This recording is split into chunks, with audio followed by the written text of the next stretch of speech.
안녕하세요. 슬기로운 통독생활 오신 것을 여러분 환영합니다.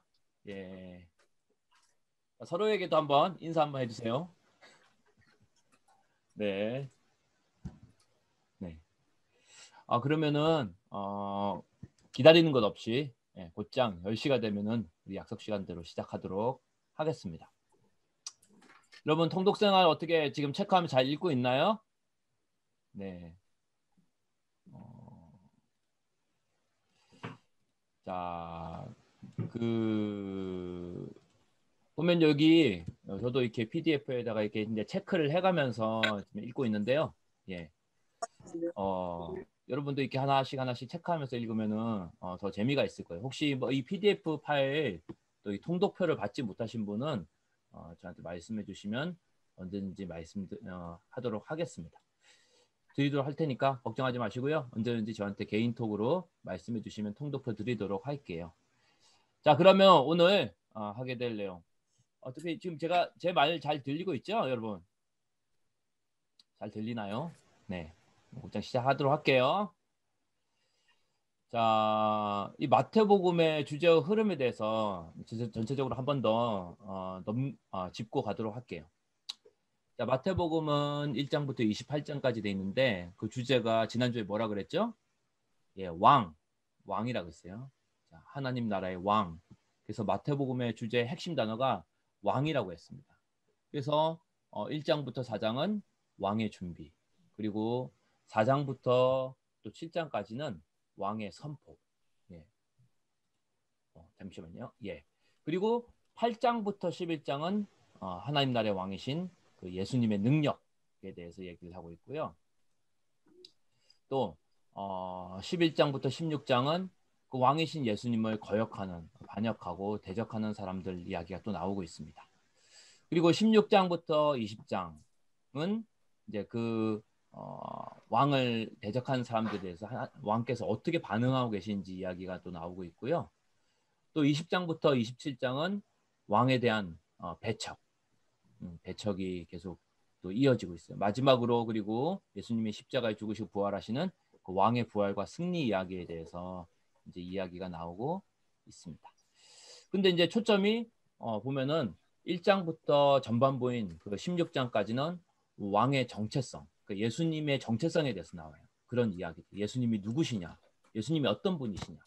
그리고 16장부터 28장은 그 예수님이 어떻게 성경 예언을 성취해 가시는지 그 왕의 운명이 성경 기록대로 성취되는 것들이 나오고 있습니다.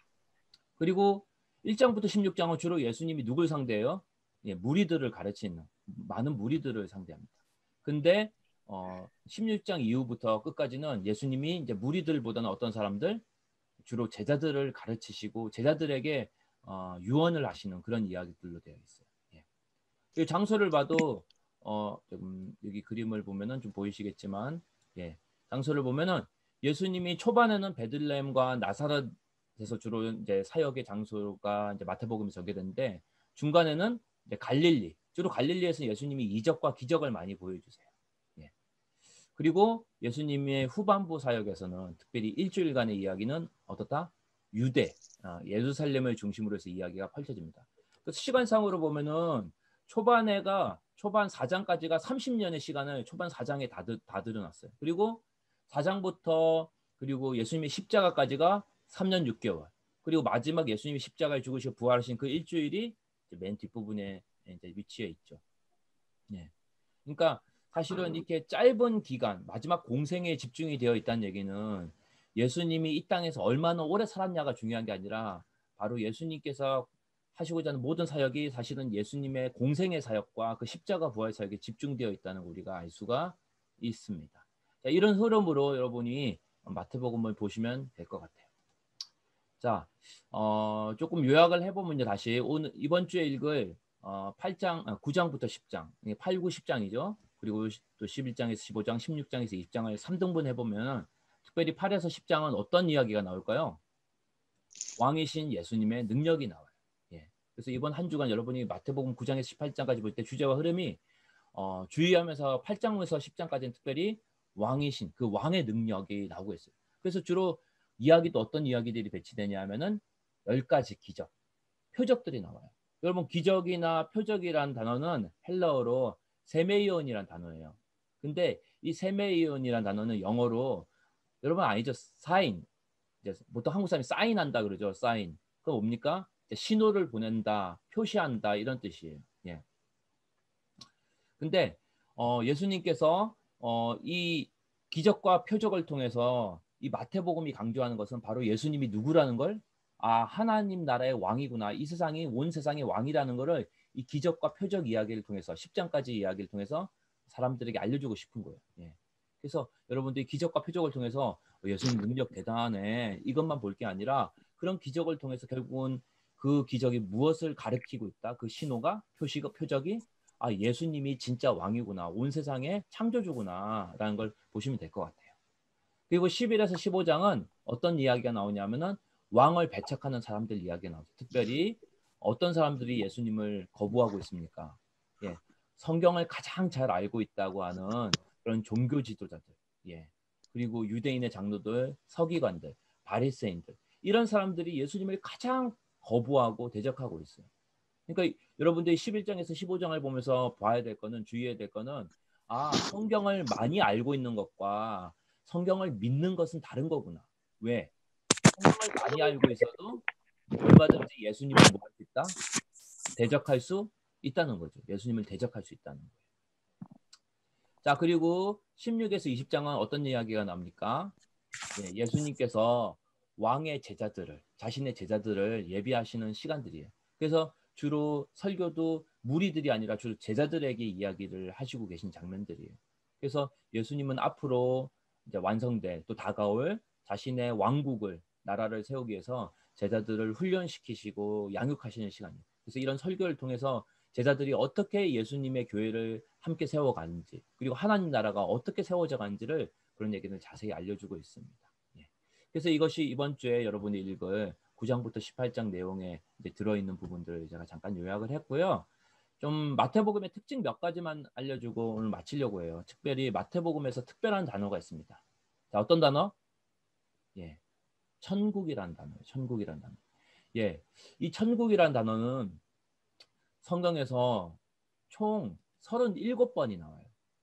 37번이 나오는데 이 37번 중에 단 한 번을 제외하고 36번이 다 어느 책에 나온지 아세요? 신약 성경에서? 예, 성경 전체를 통틀어서 37번 중에 36번이 모두 마태복음에만 나옵니다. 예. 그러니까 그 외에 마가, 누가, 요한은 천국이란 단어를 쓰질 않아요. 천국이란 말 대신에 하나님의 나라라는 말을 써요. 근데 왜 이렇게 하냐면은 지난주에 제가 얘기했었죠. 마태복음은 기본적으로 1차 수신자가 이방인들이 아니다. 누구다? 유대인들이라고. 근데 유대인들은 하나님의 이름을 함부로 사용하고 직접 부르는 거에 대해서 굉장한 거부감이 있습니다. 금기시되어 있어요. 그래서 하나님의 나라 이렇게 부르면 유대인들이 그 단어에 대한 거부감이 있기 때문에 하나님의 나라라고 하지 않고 하늘나라, 천국, the kingdom of heaven 이런 식으로 표시하고 있어요. 예. 그래서 이 천국이란 단어가 특별한, 마태복음의 특별한 표현이라는 거 여러분이 좀 알아줬으면 좋겠어요. 그리고 또 단어가 있어요. 예, 마태복음의 특별한 단어 또 한 가지가 뭐다? 예, 교회란 말이에요. 교회란 말. 예, 이 교회란 말은 다른 복음서에는 없습니다. 또 이 교회란 말도 어디에만 있다? 예, 마태복음에만 있어요. 이 교회란 말이 마태복음 16장, 18장에 특별히 나오는데 이 교회가 사실은 개인이 아니라 공동체잖아요. 예수님을 믿는, 예수님을 따르는 제자들의 모임이잖아요. 그러니까 마태복음은 우선적으로 개인보다 교회 공동체를 위해 쓰여진 글이라서 그래요. 예. 그러니까 마태복음은 이런 개인보다 교회 공동체를 위한 서신이기 때문에 여러분들도 이 말씀을 적용할 때 개인 적용도 중요하지만 내가 이 말씀을 통해서 어떻게 공동체를 섬길 것인가, 이 공동체적 관점에서 여러분이 좀 성경을 보시면은 굉장히 좋을 것 같습니다. 특별히 그리고 이 교회는 유대인만의 공동체가 아니라 열린 공동체예요. 왜냐하면은 제가 이건 마지막으로 좀 함께 나누고 싶은 건데요. 그게 뭐냐면은 마태복음의 특징이 뭐다? 만민을 위한 복음이에요. 즉 유대인만을 위한 복음이 아니라 모든 사람을 위한 복음이라는 거죠. 자, 그러다 보니까 어떤 걸 어떻게 알 수 있냐면은 예수님은 유대인만을 위한 메시아가 아니라 온 세상 사람을 위한 메시아다. 이것이 마태복음이 우리에게 알려주고자 하는 메시지. 실제로 예수님이 태어나셨을 때 예수님을 축하하기 위해 온 사람들이 어떤 사람들이요? 동방의 저 페르시아, 동방에서 온 동방 박사들이죠. 근데 동방 박사들이 유대인입니까? 아니면 이방인입니까? 이방인이죠. 예.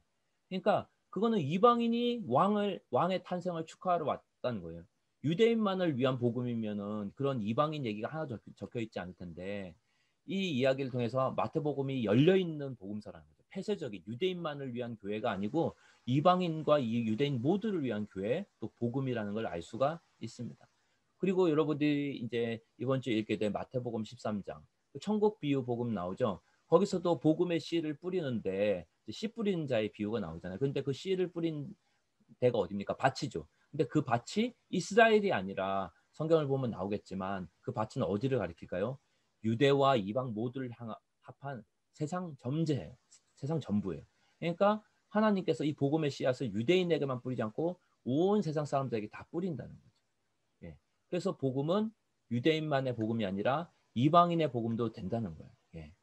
그래서 여러분들이 결론적으로 이 사복음서 중에서 특별히 이 마태복음을 통해 하나님께서는 유대인과 이방인이 모두 함께하는 교회 또 함께 참여할 수 있는 복음이라는 것을 알려주고 그 복음으로 우리를 초대하고 있는 겁니다. 예.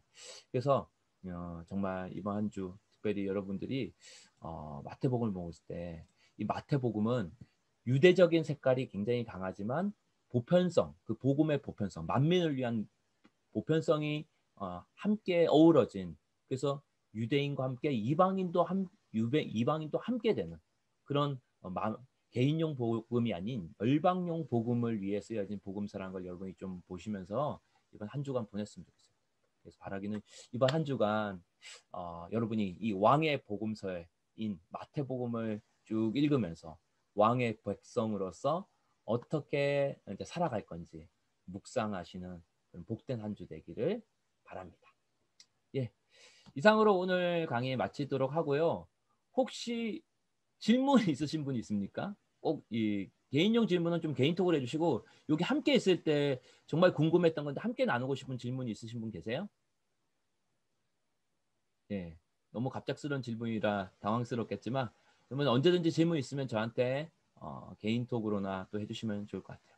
자, 우리 좀 서로를 보면서 예 한번 인사 한번 했으면 좋겠습니다. 한번 자 슬기로운 동독생활 우리 화이팅 하면서 손 흔들어 봅시다.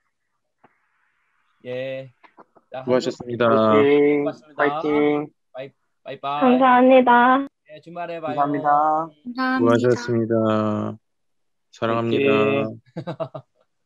예.